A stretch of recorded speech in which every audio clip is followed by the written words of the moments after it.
आज का ये एपिसोड शुरू करने से पहले एक छोटी सी बात। क्या आप भी अपना पॉडकास्ट बनाने की सोच रहे हैं? तो एंकर ट्राई कीजिए। ये पॉडकास्ट बनाने का सबसे आसान तरीका है। नंबर एक, ये फ्री है।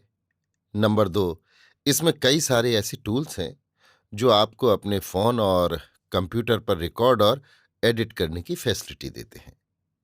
नंबर तीन, आप अपने पॉडकास्ट को डिस्ट्रीब्यूट भी कर सकते हैं, जिससे इसे स्पॉटिफाई और दूसरे प्लेटफॉर्म पर सुना जा सके। तो डाउनलोड कीजिए फ्री एंकर ऐप या विजिट कीजिए anchor.fm पर अपना पॉडकास्ट स्टार्ट करने के लिए। ये तो थी एक छोटी सी जानकारी, और अब शुरू करते हैं एपिसोड का सिलसिला। तो आज के एपिसोड में लीजिए सुनिए सूर्यकांत त्रिपाठी निराला की लिखी कहानी ज्योतिर्मयी, मेरी यानी समीर गोस्वामी की आवाज में। मानती रहें, चूंकि आप ही लोगों ने, आप ही के बनाए हुए शास्त्रों ने, जो हमारे प्रतिकूल हैं, हमें जबरन गुलाम बना रखा है। कोई चारा भी तो नहीं। कैसी बात है। कमल की पंखड़ियों सी उज्ज्वल बड़ी बड़ी आंखों से देखती हुई एक 17 साल की रूप की चंद्रिका भरी हुई युवती ने कहा, नहीं, पतिव्रता पत्नी तमाम जीवन तपस्या करने के पश्चात परलोक में अपने पति से मिलती है। सहज स्वर से कहकर युवक निरीक्षक की दृष्टि से युवती को देखने लगा। युवती मुस्कुराई। तमाम चेहरे पर सुर्खी दौड़ गई। सुकुमार गुलाब के दलों से लाल लाल होठ जरा बढ़े। मर्मरोज्ज्वल मुख पर प्रसन्न कौतुकपूर्ण एक ज्योतिष चक्र खोलकर यथास्थान आ गए। वाक्य एक दरिद्र था। युवती मुस्कुराती हुई बोली, अच्छा बतलाइए तो, यदि पहले ब्याही स्त्री इसी तरह स्वर्ग में अपने पूज्यपाद पति देवता की प्रतीक्षा करती हो और पतिदेव क्रमशः दूसरी तीसरी चौथी पत्नियों को मार मारकर प्रतीक्षार्थ स्वर्ग भेजते रहे तो खुद मरकर किसके पास पहुंचेंगे? युवती खिलखिला दी। युवक का चेहरा उतर गया। आपने इस साल एमए पास किया है, और अंग्रेजी में। वहां पतिव्रता स्त्रियों की शायद पत्नीव्रत पुरुषों से ज्यादा जीवनी आपने याद की। युवती ने वार किया। युवक बड़े भाई की ससुराल गया था। युवती उसी की विधवा छोटी साली है। आपने कहाँ तक पढ़ा है? युवक ने जानना चाहा। सिर्फ हिंदी और थोड़ी सी संस्कृत जानती हूं। डब्बे को नजदीक लेकर युवती पान लगाने लगी। मैं इतना ही कहता हूं, आपके विचार समाज के तिनके के लिए आग हैं। ताज्जुब की निगाह देखते हुए युवक ने कहा, लेकिन मेरे भी हृदय के मोम के पुतले को गलाकर बहा देने, मुझसे जुदा कर देने के लिए समाज आग है। साथ साथ ये भी कहिए। उंगली चूनादानी में बड़ी बड़ी आंखों की तेज निगाह युवक की तरफ फेर कर युवती ने कहा, मैं 12 साल की थी, ससुराल नहीं गई, जानती भी नहीं पति कैसे थे, और विधवा हो गई। कई बूंदे आंसू कपोलों से बहकर युवती की जांघ पर गिरे। आंचल से आंखें पोंछ ली, फिर पान लगाने लगी। तंबाकू खाते हैं आप? युवती ने पूछा। नहीं। युवक के दिल में सन्नाटा था। इतनी बड़ी, इतने आश्चर्य की, इतनी खतरनाक बात आज तक किसी विधवा युवती की जबान से उसने नहीं सुनी। वो जानता था ये सब अखबारों का आंदोलन है। इस तरह की कल्पना भी उसने कभी नहीं की, कारण वो कान्य कुब्जों के एक श्रेष्ठ कुल में पैदा हुआ था। युवती की बातों से घबरा गया। लीजिए। युवती ने कई बीड़े दिए। आप बुरा मत मानिएगा, मैं आपको देख रही थी कि आप कितने दर्दमंद हैं, युवती ने साधारण आवाज में कहा। युवक ने पान ले लिए, पर लिए ही बैठा रहा। खाइए, युवती ने कहा। आपसे एक बात पूछूं? पूछिए। अगर आपसे कोई विधवा विवाह करने के लिए कहे? युवती मुस्कुराई। मैं नहीं जानता, ये तो पिताजी के हाथ की बात है। युवक झेंप गया। अगर पिताजी की जगह आप ही अपने मुख्तार आप होते? संकुचित होकर फिर हिम्मत बांधकर युवक ने कहा, मुझे विधवा विवाह करते हुए लाज लगती है। युवती मनोभावों को दबाकर छलछलाई आंखों चुप रही। एक बार उसी तरह युवक को देखा, फिर मस्तक झुका लिया। दूसरे दिन युवक घर चलने लगा। मकान की जेठी स्त्रियों के पैर छुए।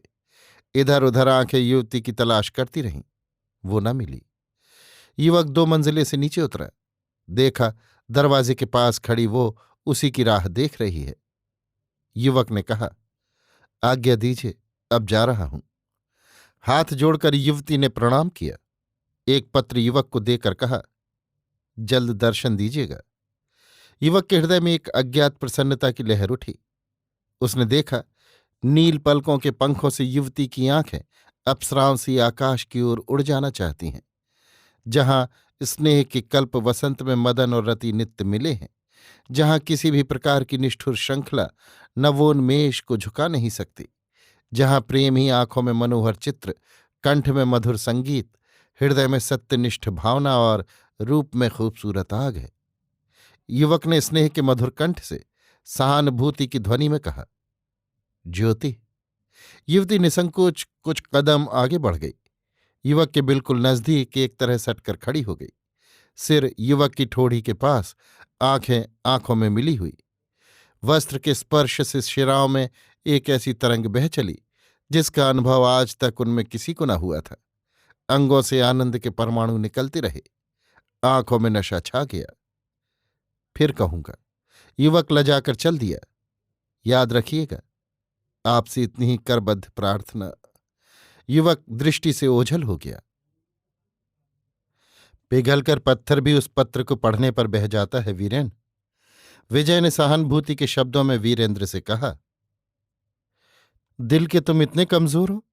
नष्ट होते हुए एक समाज क्लिष्ट जीवन का उद्धार तुम नहीं कर सकते विजय? तुम्हारी शिक्षा क्या तुम्हें पुरानी राह का सीधा साधा एक लद्दू बैल करने के लिए हुई है? वीरेंद्र ने चिंत भर्त्सना के शब्दों में कहा, पिताजी से कुछ बस नहीं वीरेन, उनके प्रतिकूल कोई आचरण मैं न कर सकूंगा, पर आजीवन आजीवन मैं सोचूंगा कि दुर्बल समाज की सरिता से एक बहते हुए निष्पाप पुष्प का मैं उद्धार नहीं कर सका, खास तौर से इसलिए कि मुझे उसने तैरना नहीं सिखलाया। तुम्हें एक दूसरी सामाजिक शिक्षा से तैरना मालूम हो चुका है? हां, हो चुका है, पर केवल तैरते रहना, फिर किनारे पर लगना नहीं। सब घाट हमारे समाज द्वारा अधिकृत हैं और केवल तैरते रहना मनुष्य के लिए असंभव है। तुम कूल पर आ सकते हो, पर उस फूल को लेकर नहीं। तब समाज के किसी भी घाट पर नहीं जा सकता, और केवल कूल इतना बीहड़ है कि मेरे थके हुए पैर वहां जम नहीं सकते। वहां दृष्टियों का ताप इतना प्रखर है कि वो फूल मुरझा जाएगा, मैं भी झुलस जाऊंगा। तो सारांश ये कि तुम उस पावन मूर्ति अबला का, जिसने तुम्हें बढ़कर प्यार किया, मित्र समझकर गुप्त हृदय की व्यथा प्रकट कर दी, उस देवी का समाज के पंख से उद्धार नहीं कर सकते? देखो, मेरा हृदय अवश्य उसने छीन लिया है, पर शरीर पिताजी का है वीरेन। मैं यहां दुर्बल हूं। कैसी वाहियात बात! कितनी बड़ी आत्म प्रवंचना है ये। विजय, हृदय शरीर से अलग भी है। जिसने तुम पर क्षण मात्र में विजय प्राप्त कर ली, उसने तुम्हारे शरीर को भी जीत लिया है। अब उसका तिरस्कार परोक्ष अपना ही है। समाज का धर्म तो उसके लिए भी था। क्या फूटे हुए बर्तन की तरह वो भी समाज में एक तरफ निकाल कर न रख दी जाती? क्या उसने ये सब नहीं सोच लिया? उसमें और तरह की भी भावनाएं होंगी। और तरह की भावनाएं उसमें होती तो वो तुम्हारे भाई की ससुराल वालों के सगर्व मुखों पर अच्छी तरह स्याही पोत कर अब तक कहीं चली गई होती, समझे? वो समझदार है, और तुम्हारे सामने जो इतना खुली है, इसका कारण काम नहीं, यथार्थ ही तुम्हें उसने प्यार किया है। अच्छा, उसका पता तो बताओ। वीरेंद्र ने नोटबुक निकालकर पता लिख लिया। फिर विजय से कहा, तुम मेरे मित्र हो, वो मेरे मित्र की प्रेयसी है। दोनों एक दूसरे को देखकर हंसने लगे। इस घटना को कई महीने बीत चुके। अब भाई की ससुराल जाने की कल्पना मात्र से विजय का कलेजा कांप उठता। संकोच की सर्दी तमाम अंगों को जकड़ लेती। संकल्प से उसे निरस्त हो जाना पड़ता है। उसकी ये हालत देख देख कर वीरेंद्र मन ही मन पश्चाताप करता, पर तब से फिर किसी प्रकार की इच्छा दबाव उस पर उसने नहीं डाला। विजय इलाहाबाद यूनिवर्सिटी में रिसर्च स्कॉलर है। वीरेंद्र बीए पास कर लेने के पश्चात वहीं अपना कारोबार देखने में रहता है। वो इटावे के प्रसिद्ध रईस नागरमल भीखमदास फर्म के मालिक मनसाराम अग्रवाल का इकलौता लड़का है। महीने के लगभग हुआ वीरेंद्र इटावे चला गया है। चलते समय विजय से विदा होकर गया था। इधर भी 3-4 दिन हुए घर से पत्र द्वारा विजय को बुलावा आया है। जिला उन्नाव, मौजा बीघापुर विजय की जन्मभूमि है। उसके पिता अच्छी साधारण स्थिति के मनुष्य हैं। माझगांव के मिश्र, कुलीन कान्यकुब्ज। विवाह अधिक दहेज के लोभ से उन्होंने रोक रखा था। अब तक जितने संबंध आए 3,000 से अधिक कोई नहीं दे रहा था। अब कि एक संबंध आया हुआ है उसकी तरफ विजय के पिता का विशेष झुकाव है। ये लोग मुरादाबाद के बाशिंदे हैं। 15 दिन पहले ही विजय की जन्म पत्रिका ले गए थे। विवाह बनता है इसलिए दोबारा पक्का कर लेने को कन्या पक्ष से कोई आया हुआ है।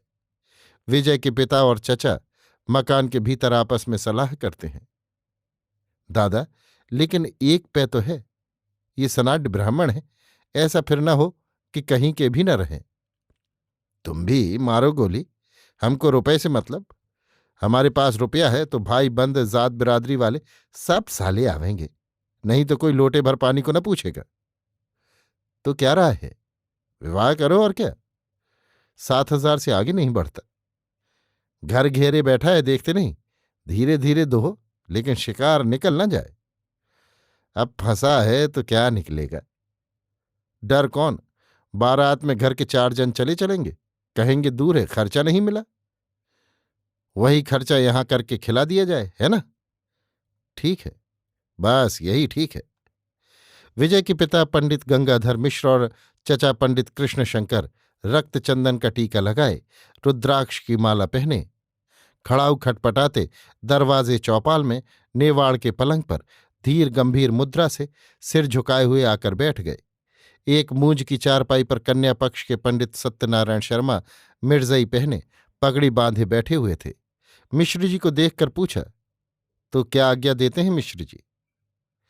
पंडित गंगाधर ने पंडित कृष्ण शंकर की ओर इशारा करके कहा, बातचीत इनसे पक्की कीजिए, मकान मालिक तो ये है। पंडित सत्यनारायण जी ने पंडित कृष्ण शंकर की ओर देखा। बात यह है पंडित जी कि दहेज बहुत कम मिल रहा है। आप सोचें कि अब तक 7-8 हजार रुपया तो लड़की की पढ़ाई में ही लग चुका है। लखनऊ के वाजपेयी आए थे, हमारा उनके संबंध भी है, 6,000 देते थे, पर हमने इनकार कर दिया। अब हमको खर्च भी पूरा न मिला तो लड़के को पढ़ाकर हमने फायदा क्या उठाया। इस संबंध में इधर उधर झांक कर हमें कुछ मिला भी नहीं तो इतना गिर कर। अच्छा तो कहिए क्या चाहते हैं आप? 15,000? तब तो हमारे यहां बर्तन भी साबित न रहेंगे। अच्छा तो आप कहिए। 9,000 लीजिए। अच्छा 12,000 में पक्का। पंडित सत्यनारायण अपनी अधारी संभालने लगे। 11,000 देते हैं आप? पंडित कृष्ण शंकर ने उभड़कर पूछा। 10,000 सही, बताइए। अच्छा पक्का, मगर 5,000 पेशगी। पंडित सत्यनारायण ने कागज, स्टाम्प और 1,000 के 5 नोट निकालकर कहा, लीजिए, आप दोनों इसमें दस्तखत कीजिए। पहले लिखिए, पंडित सत्यनारायण मुरादाबाद की कन्या से श्रीयुत विजय कुमार मिश्र एमए के विवाह संबंध में जो 10,000 में मैं गवही और गौने के खर्च के पक्का हुआ है, कन्या के पिता से 5,000 पेशगी नगद वसूल पाया। फिर स्टाम्प पर वल्दियत के साथ दस्तखत कीजिए। पंडित गंगाधर गदगद हो गए। लिखा पढ़ी हो गई। विवाह का दिन स्थिर हो गया। तिलक चढ़ गया। तिलक के पहले समय तक विजय को ज्योतिर्मयी की याद आती रही, पर नवीन विवाह के प्रसंग से मन बट गया। फिर धीरे धीरे जैसा हुआ करता है वो स्मृति भी चित्त के अतल स्पर्श को चली गई। अब विजय को उसके चरित्र पर रह रहकर शंका होने लगी है। सोचता है बुरा फंस गया था, बच गया। सच कहा है, स्त्री चरित्रम पुरुषस्य भाग्यम देवो न जानति कुतो मनुष्यः। अब नई कल्पनाएं उसके मस्तिष्क में उठने लगी हैं। एक अज्ञात अपरिचित मुख को जैसे केवल कल्पना के बल से अप्रत्यक्ष कर लेना चाहता है, और इस चेष्टा में सुख भी कितना, इतना कभी उसे नहीं मिला। इस अज्ञात रहस्य में वो ज्योतिर्मय की अम्लान छवि एक प्रकार भूल ही गया। विजय ने विवाह के उत्सव में मिलने के लिए वीरेंद्र को लिखा था, पर उसने उत्तर दिया कि मैं तो विजय का ही मित्र हूं, किसी पराजय का नहीं। इस विवाह में मैं शरीक न हो सकूंगा। जैसा पहले से निश्चय था, जल्दबाजी का बहाना कर पंडित गंगाधर ने जाने जाने रिश्तेदारों को छोड़कर और किसी को न बुलाया। इसी कारण ज्योतिर्मयी के यहाँ निमंत्रण न पहुंच सका। इधर भी जहां कहीं न्योता गया, वहां से कुछ ही लोग आए। कारण संदेह की हवा बह चुकी थी। बारात चली। लखनऊ में वीरेंद्र से विजय की मुलाकात हुई। वीरेंद्र ने पूछा, यार तुम तो ज्योतिर्मयी को भूल ही गए, इतने गल गए इस विवाह में। बात यह है कि इस तरह की स्त्रियां समाज के काम की नहीं होती। अरे, तुमने तो स्वर भी बदल दिया। क्या किया जाए? और जहां विवाह करने जा रहे हो, यही बड़ी सती सावित्री निकलेंगी, इसका क्या प्रमाण मिला है? कुंवारी और विधवा में फर्क है भाई, ये मानता हूं। कुछ संस्कृति का भी ख्याल रखना चाहिए। संस्कृति से ही संतति अच्छी होती है। अरे, तुम तो पूरे पंडित हो गए। अपने कुल का सबको ख्याल रहता है। केतहु काल कराल परय, पै मराल न ता कहीं तुच्छ तलैया। अच्छा, जी हां, तब तो जी चाहता है तुम्हारे साथ मैं भी चलूं। चलो, मैंने तो तुम्हें लिखा भी था, पर तुम दुनिया की वास्तविकता का विचार तो करते नहीं, विचारों की दीवारें उठाया गिराया करते हो। अच्छा भाई, अब वास्तविकता का आनंद भी ले ले। कहो कितने गिनाए? 10,000। 10,000? उसके मकान में लोटा तो मजबूत न छोड़ा होगा। कानकुब्ज कुलीन है। वे कोई मामूली कान्यकुब्ज होंगे। बहुत मामूली नहीं, 17-20वें मर्याद वाले। वीरेंद्र सोचने लगा। तुमसे घृणा हो गई है। जाओ, अब नहीं जाऊंगा। तुम इतने नीच हो। वीरेंद्र शहर की ओर चला गया। बारात मुरादाबाद चली। विवाह हो गया। पंडित सत्यनारायण शर्मा ने वर यात्रियों का हृदय से स्वागत सम्मान किया। खोरे में 5,000 नकद दिए और कन्या को 5,000 का जेवर ऊपर से बनवा दिया।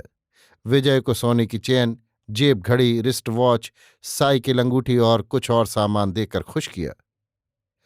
बड़ा छोटा बड़हार हो गया। चतुर्थी के बाद कन्या के साथ बारात विदा हुई। वर कन्या के लिए पंडित सत्यनारायण जी ने एक सेकंड क्लास कंपार्टमेंट पहले से रिजर्व करा रखा था और लोगों के लिए इंटर क्लास अलग। पंडित सत्यनारायण हाथ जोड़कर पंडित गंगाधर और कृष्ण शंकर आदि से विदा हुए। कन्या से कहा, बेटी, वहां पहुंचकर अपने समाचार जल्द देना। गाड़ी छूट गई। प्रणय से विजय का चित्त चपल हो उठा। अब तक जिस अदेख मुख पर असंख्यों कल्पनाएं उसने की हैं, उसे देखने को ये कितना शुभ सुंदर अवसर मिला। उसने पिता को, ससुर को, समाज को भरे आनंद के छलकते हृदय से बार बार धन्यवाद दिया।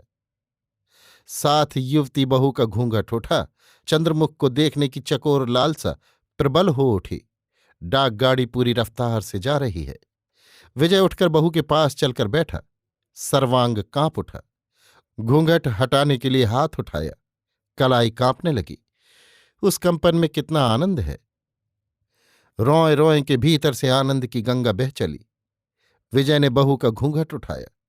त्रस्त होकर चीख उठा, हैं तुम हो? विवाह का यही सुख है। ज्योतिर्मयी की आंखों से घृणा मध्याह्न की ज्वाला की तरह निकल रही थी। छी, मैंने ये क्या किया? ये वही विजय, संयत शांत वही विजय। ओह, कैसा परिवर्तन! इसके साथ अब अपराधी की तरह सिकुड़कर घर के एक कोने में मुझे संपूर्ण जीवन पार करना होगा। इससे मेरा वैधव्य 100 गुण सहस्त्र गुण अच्छा था। वहां कितनी मधुर मधुर कल्पनाओं में पल रही थी। वीरेंद्र, तुम्हारे जैसा सिंह पुरुष ऐसे सियार का भी साथ करता है। तुमने इधर 1.5 महीने से मेरे लिए कितना दुख, कितना कष्ट, मुझे और अपने सधम मित्र को सुखी करने के विचार से स्वीकार किया। 18,000 खर्च किए। तुम्हारे मैनेजर सत्यनारायण, मेरे कल्पित पिता, वो देवताओं का निर्मल परिवार। ज्योतिर्मय मन ही मन और कितना न जाने क्या क्या सोच रही थी। विजय ने पूछा, तुम वहां कैसे गई?